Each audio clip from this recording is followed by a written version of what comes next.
சீர்திருத்த கமிஷன் போடுவான். அங்க என்னென்ன வசதிகள் எல்லாம் வேணும், பேப்பர் படிக்க வசதி வேணும், டிவி பார்க்க வசதி வேணும், அரசியல் கைதிகளுக்கு வேற, சாதாரண கைதிகளுக்கு வேற, வாரத்துக்கு 3 சினிமா பார்க்கணும்னு சொல்லி புதுசு புதுசா என்னென்னமோ கமிஷன் எல்லாம் போட்டு வசதிகளை உண்டாக்குவான். எதுக்காக வேண்டி? நம்ம அங்க நாளைக்கு போகணும்ல, அதுக்காக வேண்டி. இவன் கரெக்டா இருப்பான். ஆனா நபிகள் நாயகம் ஸல்லல்லாஹு அலைஹி வஸல்லம் கொண்டு வந்தாங்களே கட்டும் சட்டம், அந்த கட்டும் சட்டம் தான் அவருடைய பரிசுத்தத்தனத்துக்கு ஒரு சான்றா இருக்கு. யாருக்கு இதை கொண்டு வர முடியும்? தன்னால் 100% கரெக்டா நடக்க முடியும் நினைக்கலாம் பாருங்க, அவனு தான் கொண்டு வர முடியும். கட்டுமையான ஆக்ஷன் எடுக்கக்கூடிய யார் எடுப்பான்னு கேட்டா, நான் கரெக்டா இருப்பேன்டா, நான் இதை மாட்ட மாட்டேன், நான் இந்த கேஸ்ல வரவே மாட்டேன், அவ்வளவு நம்பிக்கை இருக்கு எனக்கு, போடுறா சட்டத்தை எடுத்தாலே சீவு இப்படின்னு சொல்லுவது யாருக்கு முடியும்? எல்லா வகையிலும் 100% கரெக்டா இருக்கிற ஒருவருக்கு தான் சாத்தியமாகும். நபிகள் நாயகம் ஸல்லல்லாஹு அலைஹி வஸல்லம் கொண்டு வந்த சட்டம் இருக்குது, எல்லாம் கட்டும் சட்டம். திருடுனா வெட்டு கைய, திருடுனா என்ன பண்ணணும்? கைய வெட்டு. இதான் அதுக்கு கிடைக்கிற கரெக்டான நீதி. கற்பழிக்கிறானா தலையெடு. ஏன்னா அந்த கற்பழிக்கிற காரணத்தினால ஒரு பெண்ணுடைய எதிர்காலம் மானம் பாதிக்கப்படுது. அது மட்டும் பாதிக்கப்படல, இந்த திருட்டுனால ஒருத்தனுக்கு 1000 ரூபாய் இவன் என்ன பண்றான்னா, 1000 ரூபாய்க்கு ஒரு கையா, என்னுடைய 1000 ரூபாய் திருடிட்டான். கேட்கற அப்படி லாஜிக் பேசுறாங்க. 1000 ரூபாய் என்கிட்ட திருடிட்டான், 1000 ரூபாய் திருடினதுக்காக வேண்டி கையை வெட்ட சொல்லி தீர்ப்பளிக்கிறோம். இவன் பாக்குறான், 1000 ரூபாய் கை வெட்டலடா, கை கிடைக்குமா 1000 ரூபாய்க்கு? 1000 ரூபாய்க்கு செயற்கை கை பொருத்த முடியுமா? 1000 ரூபாய்க்காக வேண்டி கையை வெட்டலாமான்னு கேட்கறான். அப்படி பார்க்க கூடாது. இத கையை வெட்டுனா எத்தனையோ ஆயிரங்கள் மிச்சப்படும், எத்தனையோ கோடிகள் பாதுகாக்கப்படும். இந்த 1000 விட்டோம்னு சொன்னா நாளைக்கும் போய் 1000 எடுப்பான், அடுத்த நாள் 2000 எடுப்பான், அடுத்து 10,000 எடுப்பான், அடுத்த லட்சத்தை எடுப்பான், அப்புறம் கோடி எடுப்பான். அவன் அதை டெவலப் பண்ணிக்கிட்டே போயிடுவான். இந்த திருட்டு இருக்கு பாருங்களேன், அது ஒரு ருசி கண்ட மாதிரி, ருசி கண்ட பூனை பாங்க. ருசி கண்ட பூனையை விரட்டி விரட்டி விட்டாலும் வந்துகிட்டே தான் இருக்கும். ருசி திருட்டுங்க அப்படி ருசி அல்லா திரகாத்தனம்லாம் இருக்கு. திருட்டி பழவிட்டான்னு வைங்களேன், திருட்டாட்டி கை என்னவோ இருக்கும், என்னவோ மாதிரியா இருக்கும், திருட்டி தான் ஆகணும், தேவையில்லாம திருடுவான். சோத்துக்கு தான் திருட ஆரம்பிப்பான். ஃபர்ஸ்ட் ஆரம்பம் சாப்பாட்டுக்கு தான் திருட ஆரம்பிப்பான். திருட்டுங்கிறது போதை மாதிரி, அதை டெவலப் ஆகிக்கிட்டே இருக்கணும், ஒரே சீரா இருக்கக்கூடாது. ஏன்னு கேட்டா நிறைய ரிஸ்க் தண்டனை அதெல்லாம் வருது. அதெல்லாம் நம்மளை கொண்டு ஒரு வருஷம் உள்ள போட்டாங்கன்னா அதெல்லாம் சமாளிக்கிற அளவு கொஞ்சம் சேர்த்து வச்சுக்கணும், அப்படியே ஆசை வந்துடும் திருடனுக்கு. அப்ப அதுக்கு தான் அந்த மாதிரி சேர்க்கணுங்கிறதுக்காக வேண்டி பெரிய பெரிய லெவலுக்கு எல்லாம் போக ஆரம்பிச்சிருவான். அப்ப அந்த தீமைகளை குறைக்க வேண்டும் என்று விரும்பக்கூடியவர்கள் என்ன பண்ணணும்னு கேட்டா, குற்றங்களுக்கு எதிராக சவுக்கையை எடுத்து பிடிக்கணும், குற்றவாளியை மயிலரை கொண்டு தடை விடக்கூடாது, குற்றவாளியை வருடி விடக்கூடாது, குற்றவாளிக்கு அறிவுரை சொல்லிக் கொண்டிருக்க கூடாது, இரும்பு கரத்தால் அவர்கள் என்ன செய்யணும், ஒடுக்கணும் அப்படின்னு சொல்வதுதான் உலகத்திலேயே சரியான நீதியாக இருக்க முடியும். ஒன்னு பாதிக்கப்பட்ட உணர்வை பார்க்கணும், பாதிக்கப்படாமல் பொதுவான குற்றங்கள் இருக்கு பாருங்களேன். இப்ப கற்பழிச்ச தலையா போயிடுச்சு, திருட்டினா என்ன கனையா தோண்டு போயிட்டான், பொருளாதார போச்சு நினைக்க கூடாது. இந்த மாதிரியான குற்றங்களா இருந்தால் கூட இஸ்லாம் என்ன பண்ணுதுன்னு கேட்டா, ஒவ்வொரு குற்றத்துக்கும் சொல்ற தண்டனையை பார்த்தா பயங்கரமா தெரியும். நம்ம அப்படி பார்க்க கூடாது, அதனுடைய விளைவுகளை பார்க்கணும். இஸ்லாம் இந்த கடுமையான குற்றங்கள் சட்டங்களை கொடுத்துக்கிற காரணத்தினால் உலகத்துக்கு கிடைச்ச நன்மை என்ன, கடுமையற்ற குற்றங்கள் சட்டங்களை கொண்டு வர்றதனால் உலகத்தில் ஏற்பட்டிருக்கிற கேடுகள் என்ன, அதெல்லாம் ஆய்வு செய்யணும்.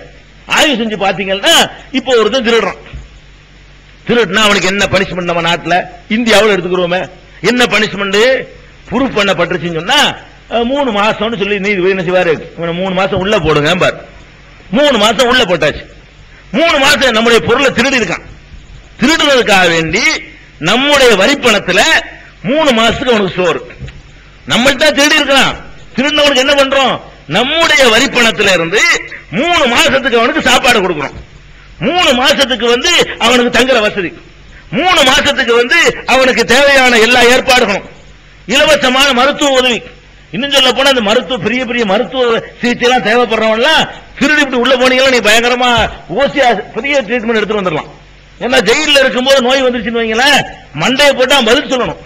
அதுக்காக வேண்டி ஜெயில இருக்கும்போது வந்தா பெரிய ட்ரீட்மெண்ட் பண்ணுவாங்க, உசுரோட கொண்டு கோர்ட்ல ஒப்படைக்கணும், இவனை மண்டையை போட்டாலும் விசாரணை அம்சம் போட்டுருவாங்களே அப்படிங்கிறதுக்காக வேண்டி.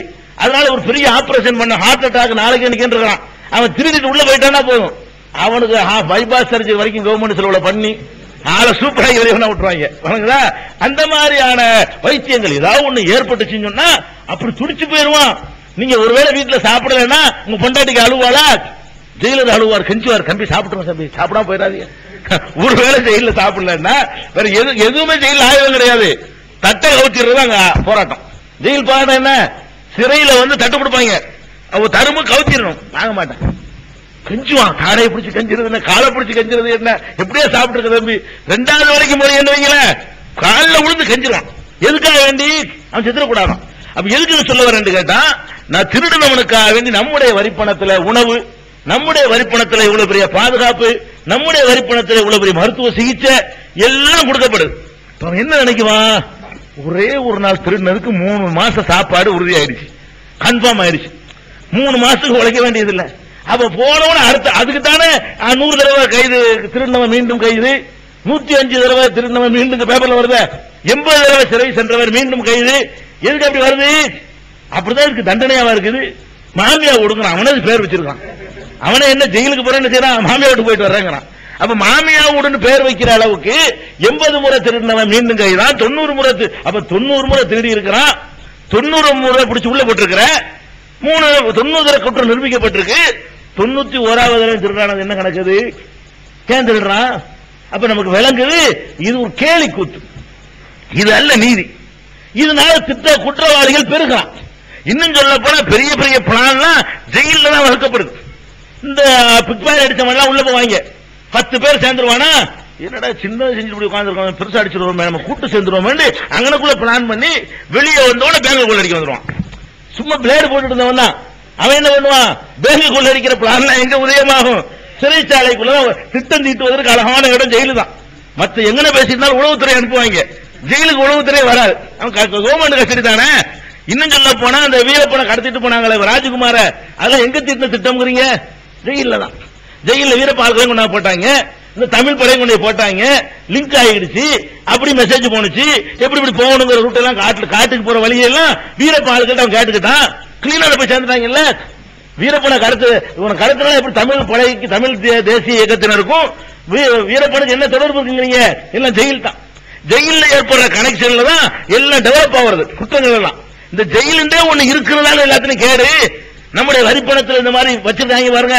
இஸ்லாம் என்ன பண்ணுது, ஜெயிலே கிடையாது, திருட்டினானா வச்சுக்காது, கையை வெட்டி விட்டுறோம், 10 காசு அரசாங்கத்துக்கு செலவு இல்லை. பத்தியா முதல் விஷயம், பொருளாதாரத்தில் இந்த ஜெயிலுக்கு செலவழிக்கிறான எத்தனை ஆயிரக்கணக்கான கோடி நம்முடைய பணம், அதை வச்சுட்டு நாட்டை எங்கே கொண்டு போயிடலாங்க, பெரிய பசும புரட்சி பண்ணிடலாம். இந்த கிரிமினல் காரங்களுக்கு நம்முடைய பணத்திலிருந்து என்ன செய்யலாம், அவன் பணம் கொடுத்துறான், கற்பழிக்கிறான், 14 வருஷம் தண்டனை, 14 வருஷத்துக்கு நம்ம சோறு போடுறோம். இந்தியா கற்பழிச்சவனுக்கு தண்டனை யாருக்கு பண்ணா, மக்களுக்கு தண்டனை, அவனுக்கு தண்டனை இல்ல, கற்பழிச்சவனுக்கு தண்டனை கொடுறான்னு சொன்னா நம்ம எல்லாரும் சேர்ந்து சோறு போடுவோம், தண்டனை. நம்ம எல்லாரும் வரி கட்டி நம்முடைய காசுல இருந்து இவங்களை 14 வருஷத்துக்கு காப்பாத்துவோம். பக்கத்து வீட்டுல சோத்துக்கு இல்லாம நேர்மையா இருப்பான், அவனுக்கு கஞ்சி ஊத்த நாதி இல்ல. இந்த உலகத்தை உழைச்சி வாழ்ந்து ஆசைப்படுறான், அவனுக்கு நாதி இல்ல. அவனுக்கு வாரத்தில் ஒரு சினிமா பார்க்க முடியாது, இவங்களுக்கு மணி அடிச்சா ஒரு வாரத்துக்கு ஒரு சினிமா, எல்லா வசதிகளும் கிடைக்குது எங்க, சிறையில. அப்ப இவங்க என்ன பண்றாங்க, குற்றவாளிகளை பெருக்கிறானா இல்லையா, கற்பழிக்கிறானா, நிரூபிச்சாச்சா, தூக்கால புரிஞ்சு வச்சுக்காத. இதை செய்யறதுனால என்ன ஏற்படும் நீங்க நினைச்சு பார்க்கணும். இந்த மாதிரி கடுமையான வழிப்பறி கொள்ளை நபிகள் நாயகம் ஸல்லல்லாஹு அலைஹி வஸல்லம் முறையிட்டாங்களா இல்லையா? ரசூல் ஸல்லல்லாஹு அலைஹி வஸல்லம் மதீனாவுக்கு போன உடனே, ஆட்சி பொறுப்பை ஏற்ற உடனே வந்து முறையிடுறாங்க, அல்லாஹ்வுடைய தூதரே 2 குறை தான், இப்ப உங்க ஆட்சி ரொம்ப சிறப்பான ஆட்சியா இருக்கு, 2 குறை இருக்குது எங்களுக்கு சொல்றாரு. என்னப்பா 2 குறை? வறுமை, பொருளாதாரத்தில் வறுமையா இருக்குது, ரொம்ப கஷ்டமா இருக்குது, பொருளாதார பணப்பழக்கம் இல்ல, அது ஒரு குறை. 2வது குறை என்னப்பா, வழிப்பறி நடக்குது, இந்த மாதிரியான காலம் இல்லையில, ராத்திரில பிரயாணம் போவாங்க, காடு மாதிரி தான் இருக்கு, போய் அடிச்சுட்டு போயிருவாங்க. 2 பேர் சேர்ந்தாங்க, ஒரு 10 பேர் என்ன செய்யலாம், இருக்கிற சாமான்லாம் அதுட்டு வரைச்சி விட்டுலாம். அவ ஒட்டகத்துல சரக்கை கொண்டு போகும்போது வழிப்பறி பண்ணிக்கிறாங்க, மற்றபடி உங்க ஆட்சி ரொம்ப சிறப்பா தான் இருக்குது அப்படிங்கிறாங்க. ரசூல் ஸல்லல்லாஹு என்ன சொன்னாங்க, வறுமையை பொறுத்த வரைக்கும் வெகு விரைவில் தீர்ப்பேன். ரசூல் தான் சொன்னாங்க, வறுமை தானே கொஞ்ச நாளைக்கு பொறுத்துக்க.